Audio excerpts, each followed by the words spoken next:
Well, hello YouTube. Well, I watched a video a while ago by Grant Thompson, or the King of Random, I do believe his name is, and he built a homemade smelter using, well, plaster of Paris, some play sand, and a few other things. Well, I like the design. I am going to improve upon it, but right here is about $50 worth of stuff. I live in Canada. As you see, it's freaking cold in my garage. But I bought this stainless steel bucket from Princess Auto.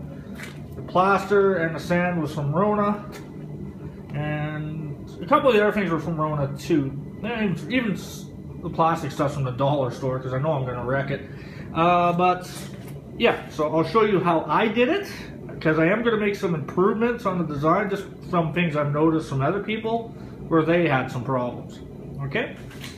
Okay, the next step I did was to know how much material I'm going to need to put into this bucket to basically build the liner or the insulating layers with the plaster and the sand. I take this little bucket, I'll give myself an inch or two off the bottom. I put it in here, and I have the bucket full of water, and when I get to the right level I want, it'll overflow the bucket obviously, but I pull this out, and then I can mark roughly where the material will stop. So what I can do is mark that, mix up enough to fill that, and then I know roughly how much material I'm going to need. That way I don't make up too much. So we'll give that a shot and see how that works. Okay, the next step I did was I mixed equal parts of plaster of Paris and play sand together. Then I used my handy DeWalt drill in this plaster mixer, whatever you want to call it, to blend it very well. Now, this, when it goes into that bucket, is just over a little bit more than 2/3 full for that mark I made in there. So now what you do to save this bucket so I can reuse it, I will just dump this in there and add water to it, then mix it up with this. And hopefully it'll mix fairly well. Now, it is very important to get the clumps out and any air that you can out, and then go from there. We'll see how this turns out. Okay, so this is what I did. I mixed it all up, dumped it in, put the bucket in there, and scraped out, or got as much of the air out as possible. This stuff sets up really fast, so that's something to keep in mind when you're doing this. And another thing you can do is, before it completely sets, just wipe it down with a sponge, a rag, some of that, just to smooth it out.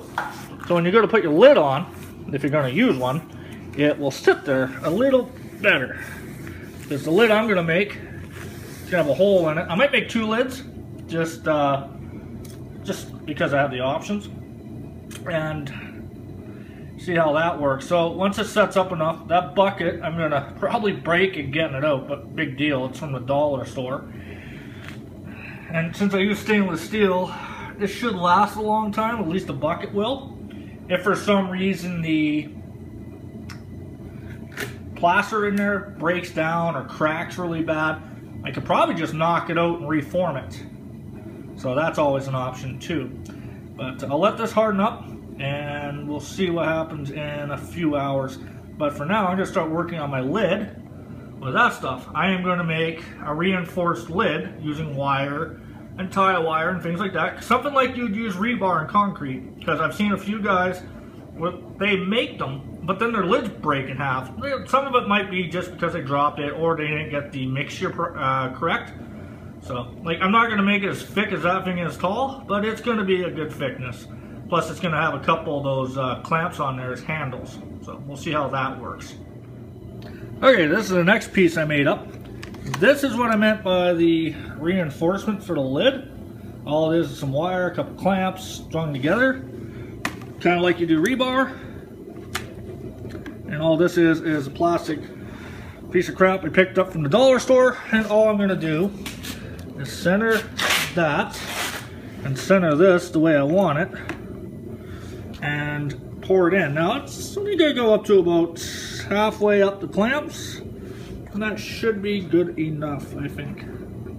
So I'll do that, and I'll show you what I get once I'm done pouring and kind of setting it up.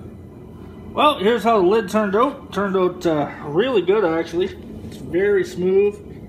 Still a little wet, but we'll let that harden up. I won't be using this for a few weeks anyways. And like as you can see, there's still steam coming off it. Well, that and I live in Canada. But yeah, it's actually warm to the touch, so it's a good indication that it's still hardening.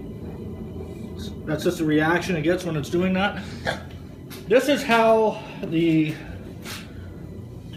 turned out after I took the bucket out. Very, very smooth inside. Looks very good.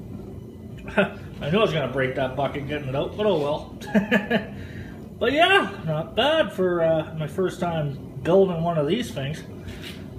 So, I'm going to build a propane torch, something like Grant Thompson had. I think it's going to be almost the same design, if not the same, because that seemed to work really good. I mean, I don't like is the air valve he put in it, but whatever works.